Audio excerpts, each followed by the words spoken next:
many, many years. And I don't say that to put her in a picture where she was opposing me and us. She's got her own ideas. She's got her own mind. She sees the world how she sees it. Doesn't always mesh in the same way that I see it. We're two different people. But we've got to a point where right now, for a couple years, we've always generally been called. You have your ups and downs, but we've always generally been friends, and other people would say, "Right, you two are cool." I'm like, yeah, we're meant to be cool. We're his parents. So, but as we've grown older, matured, seen a bit of life away from each other, and just developed, you kind of get to see that, you know what, not so much not because I'm pushing it, but listen to what I'm saying, and the stronger we are collectively, the better. So yeah, it just kind of fell into place.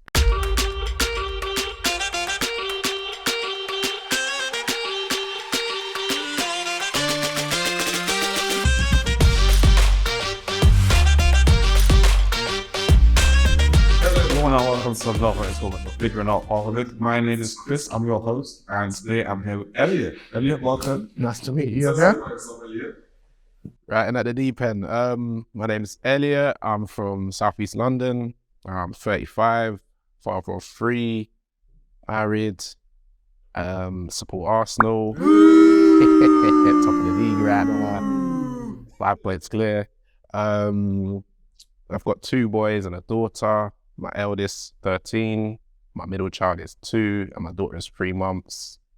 I work for an organization that supports men and boys. My role specifically is I'm a young fathers project coordinator, so I support young fathers currently in the borough of Southwark.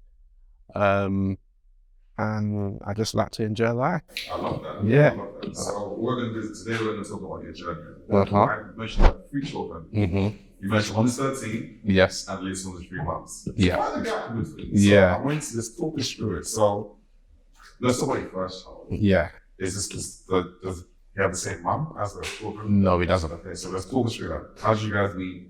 Where are you going back? I know. Let's do it. So I met my eldest son's mum. I was 17, she was 15. College or around the way in Lewisham. And then started seeing her at my college. Started talking to her.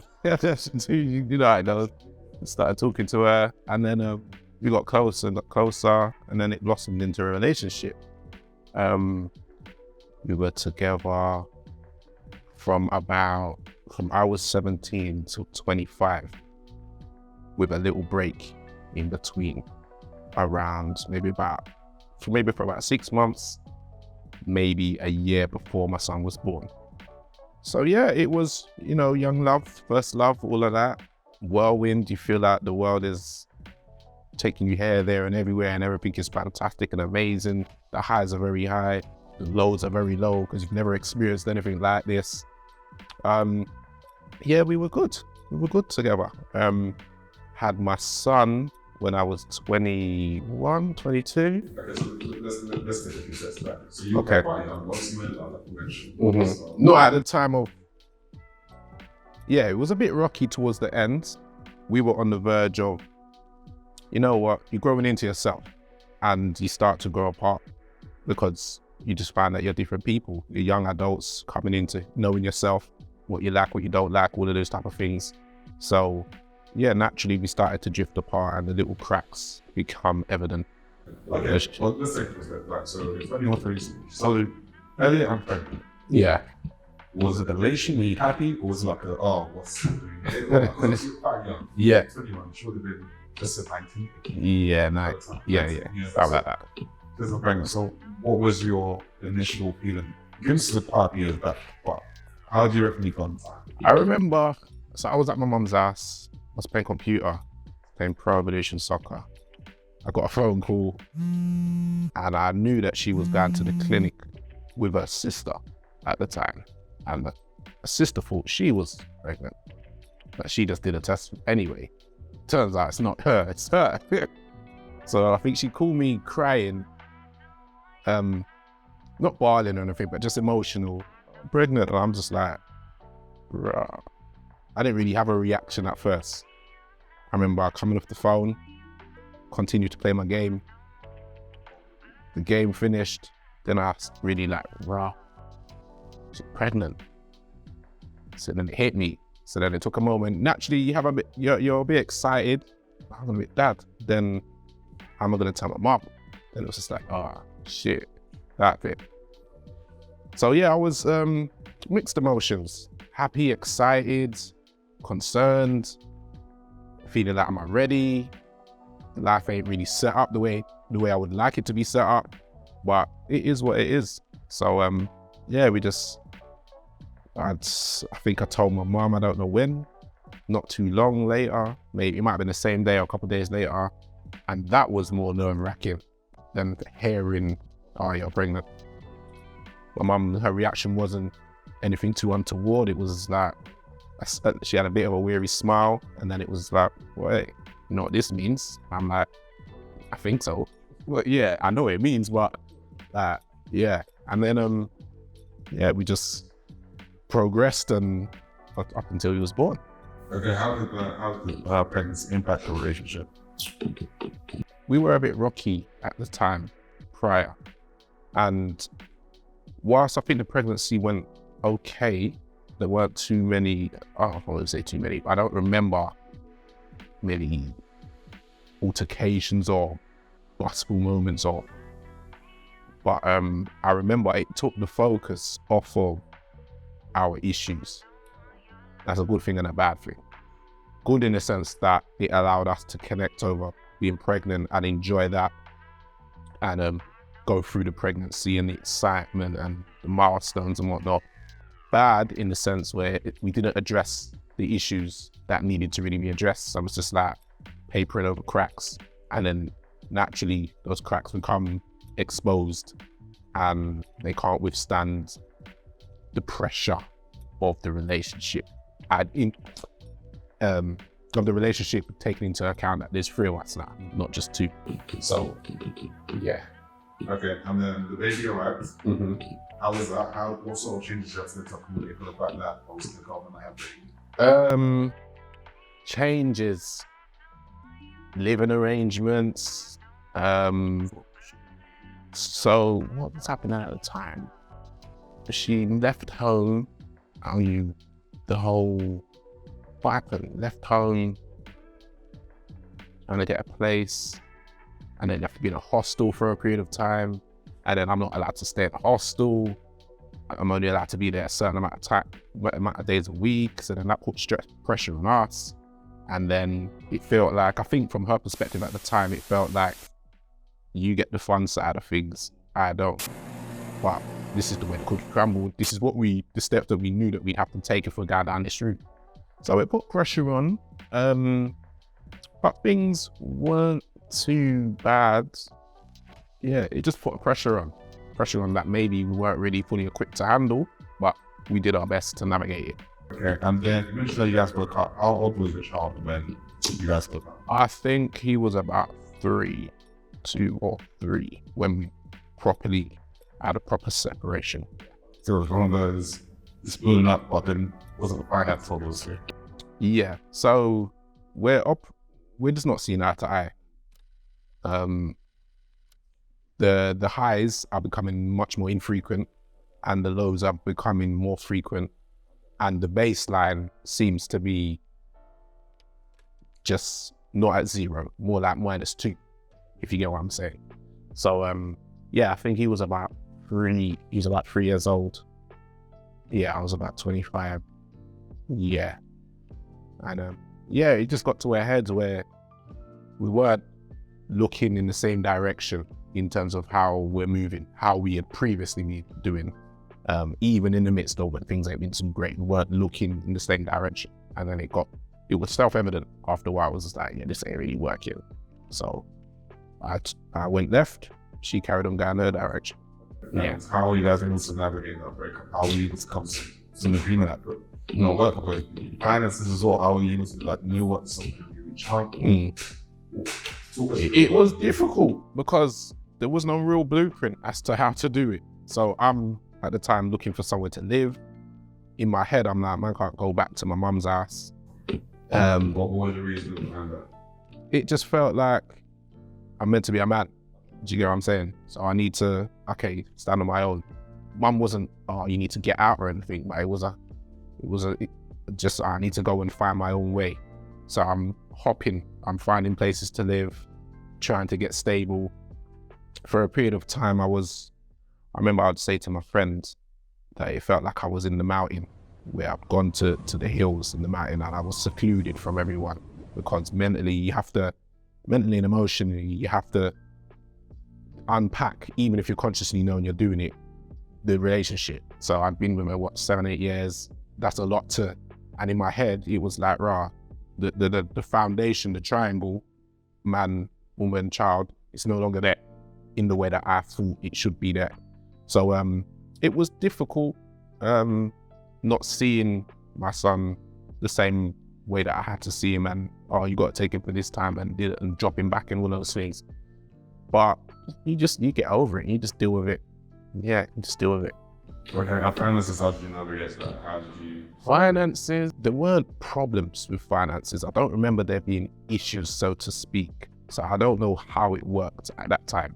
You must have if there was a problem, I'm sure people probably would have been like, hey, there's a problem here. Yeah. So, Yeah, once I had gotten over the relationship, so to speak, my principles were, we still need to be as tight and as close-knit as possible without, obviously we're not together, but because we need to provide.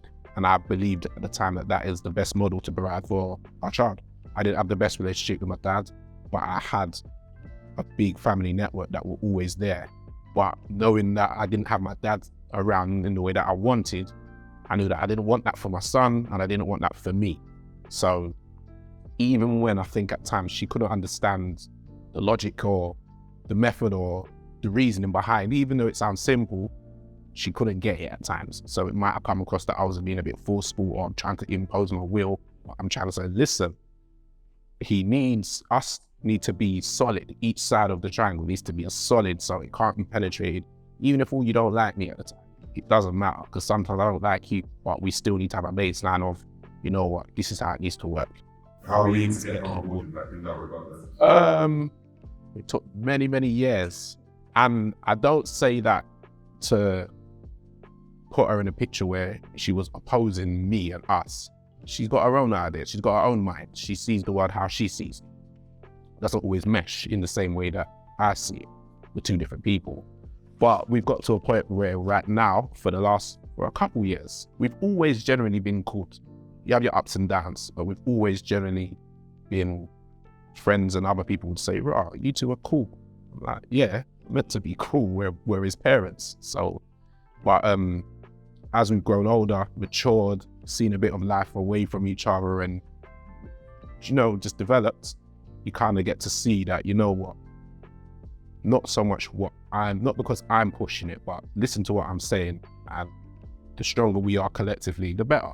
So yeah, it just kind of fell into place. Okay, that's beautiful. That's beautiful. And let's talk through your second child. Mm-hmm. You mentioned you're married. Mm-hmm. Did your child come before or after marriage? After. After marriage. So it's Yeah. kind of like a natural progression, right? Yeah. Someone fell in love. Yeah. Got married to the child. Yeah. How was that? What were the fundamental differences between the first time and the second time? COVID. COVID, so what, I'm 35 now, 2 years ago 33, so that much time difference. Just being in a total different space, having the experience of having a child prior, although at the time he would have been 11, where I am in my life, what I'm doing, everything was just different. So yeah, got married, decided to have a child. Was it actually a decision? It was a decision. Yeah, it was a decision. Nah. It was a decision that we collectively made. I wanted to wait a little bit. We weren't both being the most responsible sexually, just us two. So it was almost like inevitably this could happen. So we said, all right, let's figure this out type thing. Let's apply ourselves and work it out. have some sort of plan. The plan didn't go to plan, but yeah, but it was a decision. It was okay, we're gonna have a child now. So yeah. That's beautiful, man. And I guess what I do want to know is at this point, how did you feel? I actually know, how did you feel? It was always the first time you had a child, you mentioned. It was so fluctuating a little bit. It was good, it was bad. But now this is back. This was like this. You made that. How did you feel? To be honest, I felt like we needed to wait a bit longer. Okay. Yeah. But what feels that before? I didn't feel that we had enough time to ourselves and to throw a child into the mix. I've already been there. Yeah, you understand what I'm saying? If the foundation, you want to make the foundations as solid as possible to give you the best possible start to withstand the onslaught of life, the issues, and not just that. Also, it was I want to enjoy you. Children can come. Let's enjoy each other. Mrs. had a bit of a different timeline things, so she's like child. Not in that sense, but her focal point in regards to that scenario was I would rather have the child sooner. So it was a compromise. So yeah. Also at the time I had not long started a business, and whoever they are, they say business in the first year, that's the make or break. So I didn't think it was wise to add that pressure on where at the time I'm not really making more money. So I was just like, but it was a thing of, if we do this, you need to be in and know what time it is. When hell, thunder and everything comes, you need to know that you got your umbrella ready to withstand it all. So yeah. Well, there was emotional happiness. So yeah, there was emotional happiness, right? Yeah, excitement. Let me not try. Of course, no. It's once you because I know having a child and seeing the many children around me, I know that it's a thankless job. You don't get medals, trophies, and all of that. You have to just seek them out and find the gratitude within you to enjoy everything, and it can be very difficult. So I know I can do that, and I'm not saying that she can't do that, but we have to be on the same page because I know how things can start to split so easily. So and when you've had a child, you don't know everything, but you've got experience. It was my missus's first, so there's a blind spot that she doesn't know about. So definitely happy, because to come to that decision, I wasn't coerced. It was a decision I fully made on myself, considering everything. And I thought, you know what? As much as my head might be saying no in certain regards, I'm gonna do this, and I'm all in. So I'm not gonna say, oh, we shouldn't have done this. I'm gonna be happy because at the end of it, family is increasing, making a child and another mini-me. So yeah. And so what's your pregnancy then? How was the pregnancy like? What changes had to be to accommodate not being pregnant? The pregnancy was difficult one. COVID was, yeah. She was living and working abroad also. So it was a bit of a long distance relationship in the Middle East. And then I remember it was very difficult on my side because I think she was 4 or 5 hours ahead. So I remember waking up like 3, 4 a.m. and we're having them, when she's on her way to work, I'm having calls and we're talking and whatnot. That's not the only time, but the best time to capture when she was living abroad over there. She was in the UAE. I remember it put a strain on your relationship, but the lack of being physically close, it teaches you what it doesn't.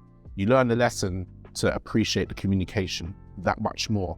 So the communication, I think it got a lot stronger. And then when she would come over, it's like you're all over each other like a rash because you haven't got that much time. Pregnancy wise, there was a bit of a detachment from me mentally because I'm not seeing, and I like to be as involved as possible. I like to see, so it's a bit of a, it was a bit of a weird space. I remember when the airports got shut down because of COVID, she was over here and she was due to go back, but she couldn't. So now we're stuck in the house, don't know if the world is ending. We haven't had the most amount of time together. So it's like, yeah, cats and dogs. At times it felt like cats and dogs. Yeah. But we got through it. Yeah, we got through it. You said, how did you get through that? Obviously, you kind of have a choice of regardless. Yeah. What was the overarching thing that you did to ensure that you get this as smoothly as you possibly can? I think allowing myself to be excited. So when she was over here and it was, okay, I'm here now, allow myself to fully immerse myself in the pregnancy. What's that about? It just looks like being thankful, especially in the midst of everything that's going on in the world, just being thankful and just trying to get through it, because you don't know what's happening. You don't know if the whole world is gonna blow up or everyone's dead or whatnot. So it's just being thankful, trying to be present, trying to support one another. She was going through a bereavement as well. So it was very difficult. And we, at times, we were just butting heads at times. But we managed to get through it. Yeah. That was, I think at the moment now, we're on a bit more of the calmer seas. All of that was the you get me, 20 million foot waves, and yeah. Okay, and she came back to have the child for everything. So yeah, as well. The job was a bit up in the air. COVID, we were planning, we were discussing at times, have it over there, have him over here. And I was just like, here, that red book's quite important. Over there, I don't know what's going on over there. It's just, it's just a bit mad over there. But culturally and everything we she came back, had him over here. That was an experience. Yeah. What was the experience? COVID babies, it's just, you going into the hospital, not really being allowed in, all of that. It's just hospitals are a very clinical place. Times it by 10 because they don't want any infections to get in. Yeah, I remember on the day that he was born, the night that he was born, I was sent home, come back, and then I'm waiting downstairs in King's in the lobby area because I'm not allowed up, pop, sleep, it was just very surreal. And I had to find the strength to just calm myself so that it don't overwhelm you or you're not too worried, especially I can't be there by her hand, by her side, all of that. So up until a point, she had a cesarean, so I wasn't allowed up. It was quite traumatic for her. Yeah, the pregnancy, all the labor. Yeah. What now for you? For me, I was just happy to get him out and get him here. That was, just things move so quickly. And then 1 minute baby's in belly, next minute baby's out, and all of that is almost forgotten because next chapter. And then you're just dealing with that. So we was in the hospital for about 6-7 days afterwards, recovering. Then we got him home. So he was born October. So I'm trying to think, there was COVID still. I remember at Christmas there was another lockdown, and where they were saying, can you go out for Christmas or not?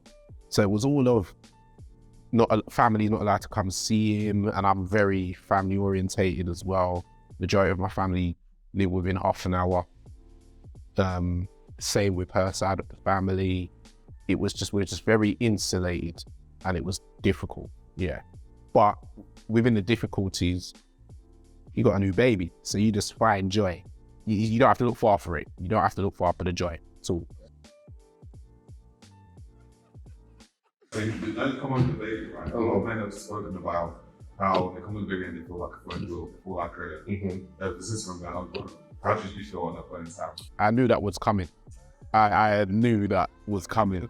Yeah. So I prepared myself for it, not consciously, but I just knew that, yeah, you could be that odd one out at times. But that in of itself wasn't an issue. It was more so the issues that we were going through, and that being a symptom of some of the issues and making sure it doesn't add a further crack to break us. So I don't mind being a third wheel for a period of time because focus is on you. I've gone through it mentally. I haven't been through it physically. You've been through it physically, mentally, emotionally. Now, I'm important as a human being, as the father and everything, and so are you, but there's priorities. So I say that in the degree that I still need to take care of my whatnot, but I need to take care of you because you've never been breastfeeding before in your life. You do nights and all of that, daytimes feeling exhausted. And I don't think, as much as I've done it before, I don't think I fully appreciated how much of a toll it takes on a woman at the time because, yeah, maybe I could have done a bit more, but we were at such a place where we were clashing a lot over other things that were affecting the relationship. So, yeah, we were just, it didn't seem like we were slotting the correct way at times. Well, eventually we did what we have been for a while. I'm glad to hear that. So you feel regulate your emotions in that case. So how are you into that? Because this is something that a lot of men struggle with, like a lot. And they're just like, oh, I pull on one thing, I pull this, I pull that. How are you able to, do you think to, you said you knew it was coming, but it's one thing was coming, but anyone else also showed that it's coming. Yeah. Something actually, how did you actually do it? You just chose, because the intent just chose to do that and do what? Nah, I'm a curious person, so I'm always researching things, researching to understand the way my mind works, the way my body works, social topics and whatnot. So part of it was me immersing myself in YouTube and self-help and whatnot, talking to some friends and family also. I'm not afraid to confide in those around me, a select few, just to bounce off and to offload at times. That helped. Once I was a lot more freer to return to normal life, I made it a thing that I have to go and link my friends regularly, once every 3-4 weeks at least, and we just do something that would almost give me the metaphorical Red Bull to boost me back up. So then I come back home and I feel like, okay, I'm rejuvenated, I'm energized. And just being very vocal.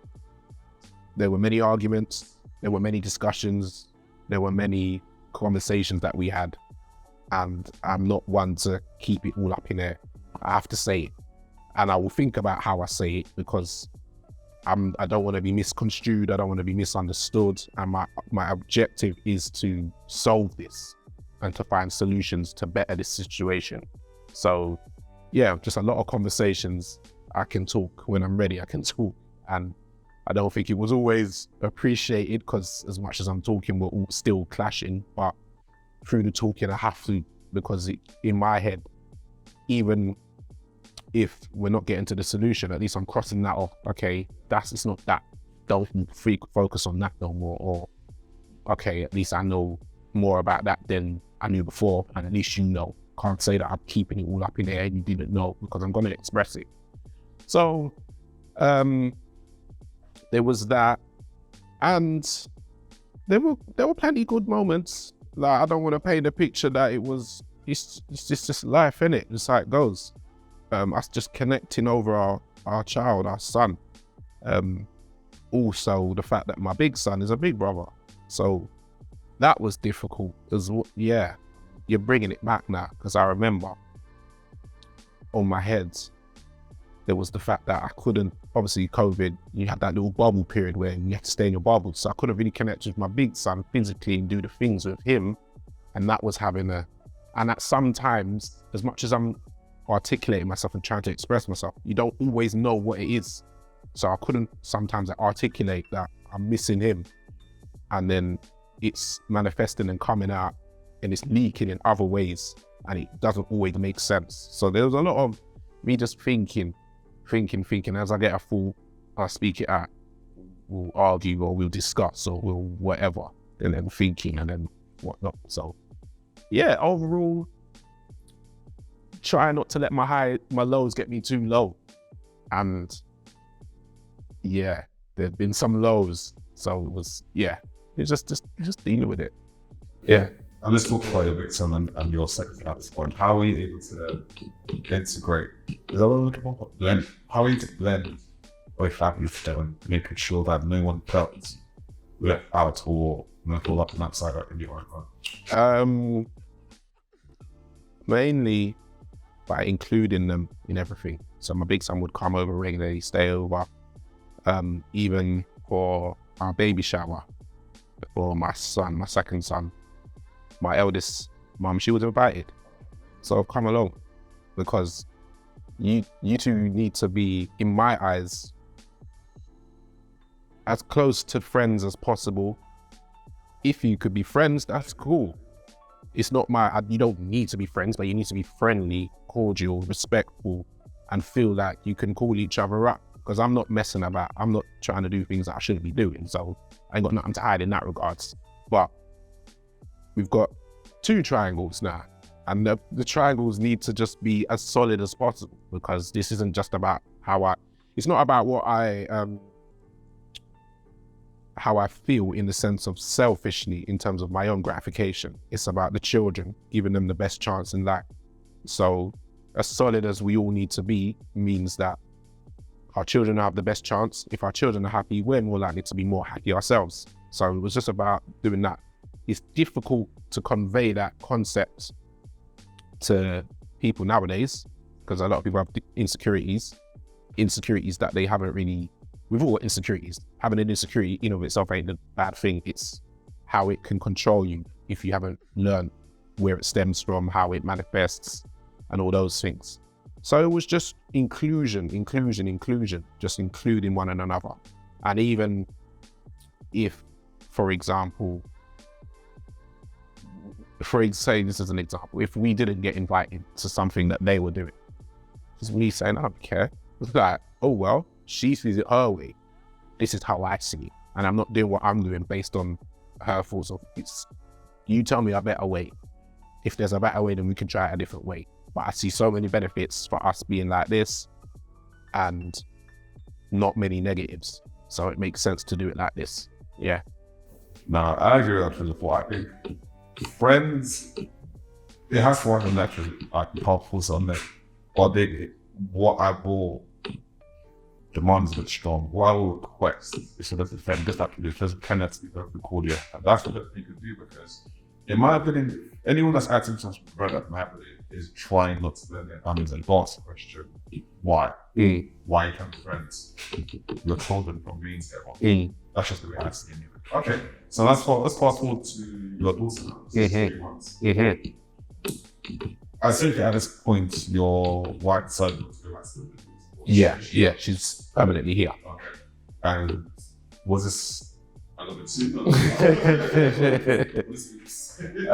It was a decision, the fact that we decided to have sex. but yeah, she wasn't as calculated as my son was, my 2-year-old. So that was just like, here we go again. Here we go again. What have I done? Yeah. Those 3 minutes, 3 hours, not joking. But yeah, that was the scenario. Again, there were cracks in the relationship, which we were working on trying to mend. And I thought at the time, I got a child. Like, what am I doing? Like, but then life is life, innit? You got to roll with the punches. But for a period of time, as the pregnancy wore on, we split for a little period of time. And in my head, I was so much living in the past and the future, and it was affecting my mental health. In the past, meaning I was ruining what I thought were mistakes or repeating things that haven't got me to a better place. So that was in my head. And in the future,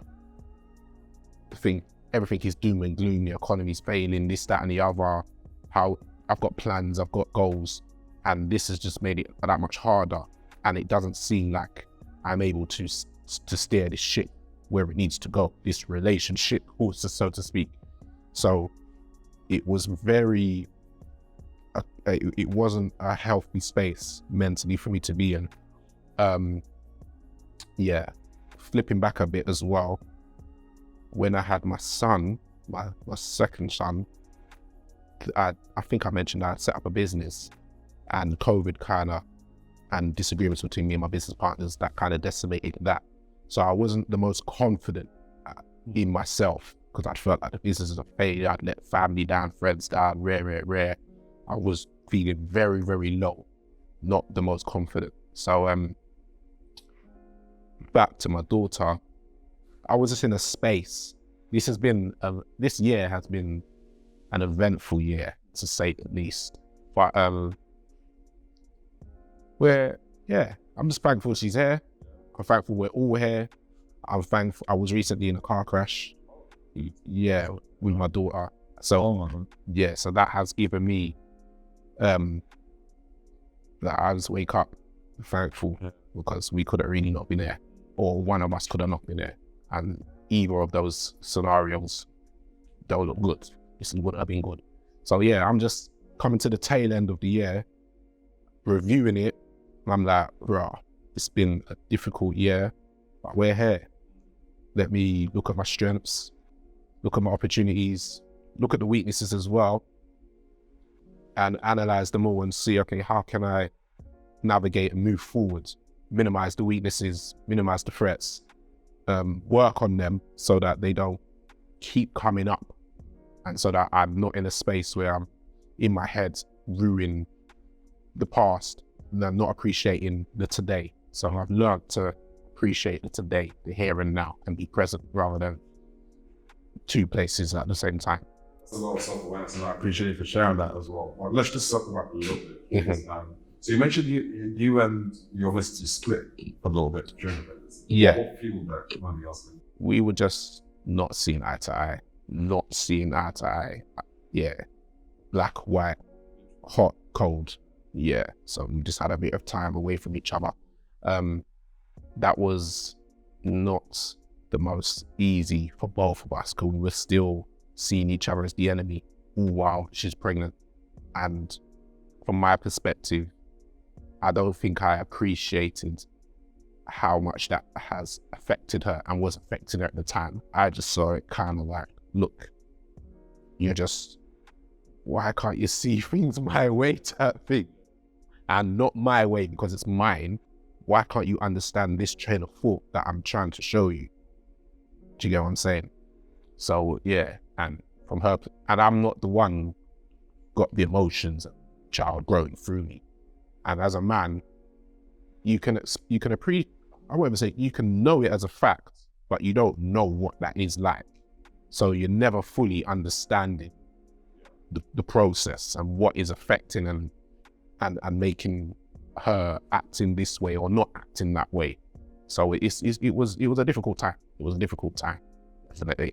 And what were you guys got together? Little Miss being born, I don't know if she brought us back together, but I just know that was a turning point. But I just went on a bit of I began to go on more of a conscious self journey of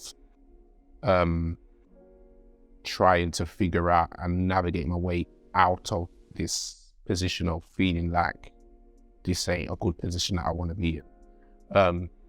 Also in my role, I remember in my professional work, many times feeling like a fraud, feeling like I'm going to work and trying to support these fathers, and by extension their families that's going through X, Y, and Z, and my shit ain't even all in order. So then it was verbalizing, having these conversations with people around me. My mom even worked to a certain degree. I've got a great supportive network at work team, some friends, some family, and people reminding me that you're not a failure, that you can use your negative experiences as a positive fuel to show fathers that, you know what, you're going through it, but you're still going on. And it just took a lot of me digging really deep, really deep, going to men's groups to express myself, listening to other men going through things, watching a lot of things on the internet to challenge my own beliefs, the curiosity to try and overcome, a little bit of therapy. I was trying everything because I said to myself, I can't be in this position selfishly for my own self. I don't like how this feels, but wider for my children. And I don't want things to mash up between me and the missus. So yeah. I want to just zoom into a point that you just literally just made. You mentioned selfishly. I'm of the opinion that any man that wants to make a change in his life, he has to make that change for himself. Mm-hmm. Having that change for anybody else, not his children or his wife, Mm-hmm. his parents. They has to be for himself, or else it's not going to be sustainable. So while you look at it selfishly, you have to change it. You have to change something a little bit. Mm. You have to do it. So I respect that very highly, because it takes a lot of strength to know what I have to work on. We have changed for the benefit of everyone around us, and I hope it's appreciated. Like, it's a thankless job. It definitely is. Yourself, you know what? Sorry. You know what? It's funny because I remember a couple of weeks ago, me and my wife was having a conversation, and she asked me, who's my best friend? And I said, and then she said, so-and-so's your best friend. I said, no, just because I'm with so-and-so often and whatnot, don't mean my best friend. And I asked her who her best friend was. She told me, and I knew who she was going to say. And she asked me again, who's your best friend? And I said, I'm my best friend. And I said, don't take it arrogantly, but I'm so fascinated with myself and learning about everything. Like if I share something with my friends or with her, like a meme or something, I'm sharing it because I think that, how can you not find this as interesting that I find it? Because do you get what I'm saying? So the curiosity to just want to know more about myself and how I interact with the world and the environment helped me to not feel like when I'm on 1% life, that there's a way to get back to 100%. It's just, you know what? I need to do this for me, first and foremost. And there are people dependent upon me. So they will get the benefit of me doing what I need to do. But it started from me just not accepting it, saying that, nah, this ain't life. This isn't my life. This ain't gonna be how it is. Yeah. Well, man, it's a whole thread that we can talk about for days. It's honestly a lot, man. I'm being serious. It's a journey that I encourage everyone that will listen to go on, because you'll be surprised at what comes at the end of it. Yeah. And the way you view yourself, where your place in the world is going to change. 100%. Yeah, man. Elliott's been amazing, man. So I just want to ask you though. Yeah. If you go back in time and thought to a 21-year-old, Yeah. just found out you have, Yeah. what advice would you give yourself at that point? Well, I've got a few 21-year-olds I think that I'm supporting. They all come to me at different junctures in their life with different scenarios and different situations that they find themselves in. But ultimately, I would say, enjoy the ride, do your utmost to maintain a good relationship with the mother of your child. That for me is imperative. It is imperative.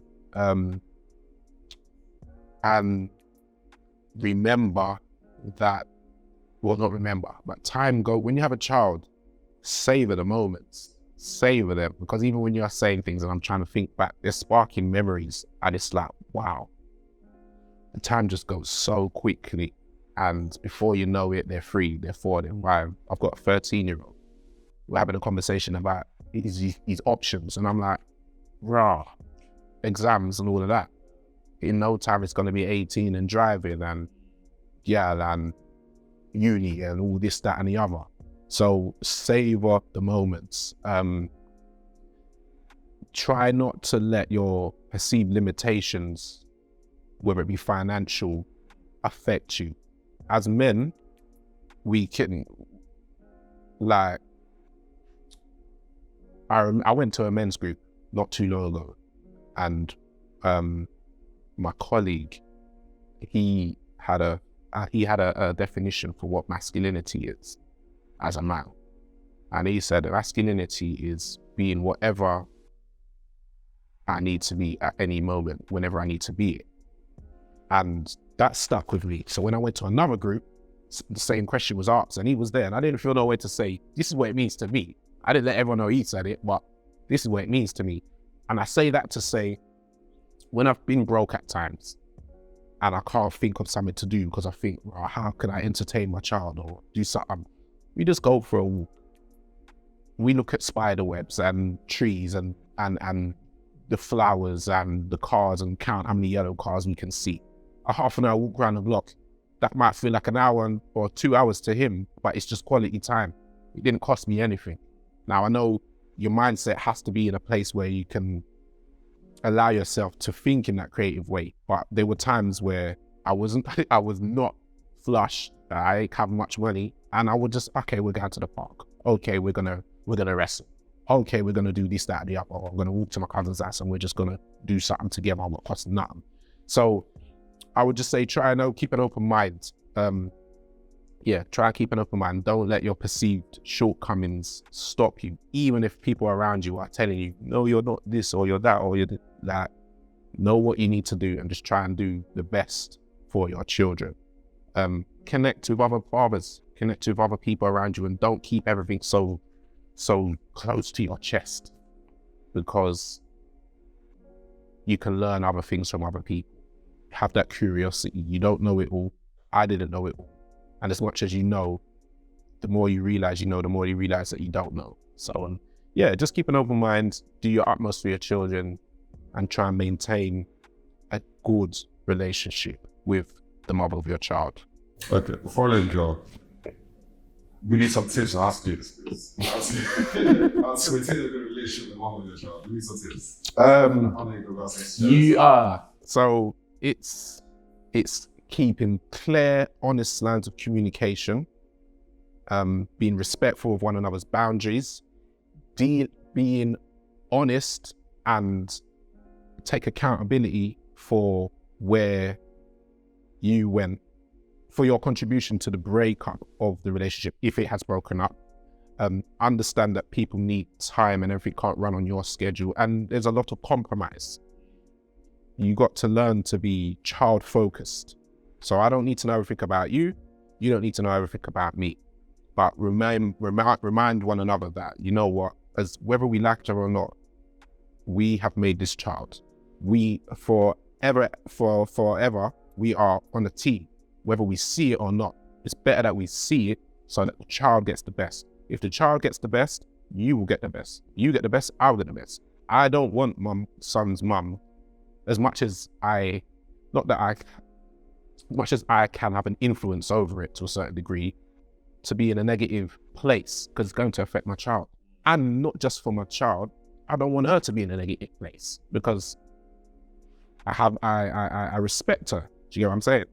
So if we try to maintain that kind of framework as to treating people with the degree of respect that they deserve as the position who they are in your life, that is my son's mother, she will always maintain a certain level of respect. If I try to maintain that and keep it that standard, it shouldn't degenerate to a place where we're operating, where we're bickering, or it's getting abusive, or all of that kind of stuff. We're gonna have ups and downs. I'm gonna say yellow and you're gonna say red sometimes, and there's gonna be times where I really want yellow and you really want red, but you just gotta find a way, and you find that way by having principles and sticking to them as much as possible, and communicating with one another so that there ain't blind spots. You gotta learn to let go of your ego. You gotta learn to, you gotta learn to, That in itself is a challenge on lots of human beings. I think ego, it gives you a sense of self, right? So it's possible to detach yourself from it. But again, we're going to venture on it. Let's just circle back to your father. Thank you so much. Just give us a quick 2-minute elevator pitch about Future Men. Oh, Future Men, yeah. Future Men changed my life. We used to be called Working with Men. So before my son was born, I went into Connections when they had Connections, and off of the strength of my cousin telling me there's a father's worker, I built up a relationship with the father's worker, who is now the director of, or the interim director of the organization. But he supported me throughout my journey. That support looked like inviting me to events, reasoning with me, coming to my house at times, putting me forward, seeing things in myself that I didn't always see within myself. Having that gave me the impetus and gave me the platform to grow as a man. So it was man to man, someone seeing things in me that he had learned along the way. So it's come full circle, and I'm doing that. And it is my pleasure and my joy to support my fellow brothers, whatever they look like, wherever they are within this world. Because me supporting my fellow brothers supports people at large. It supports women, it supports men, it supports children. So, get involved.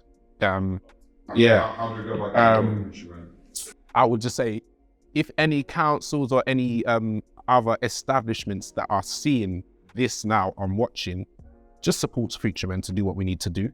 Just support us. We do have a range of different things, so it's hard for me to just quantify it in regards to but we'll have to talk a bit more.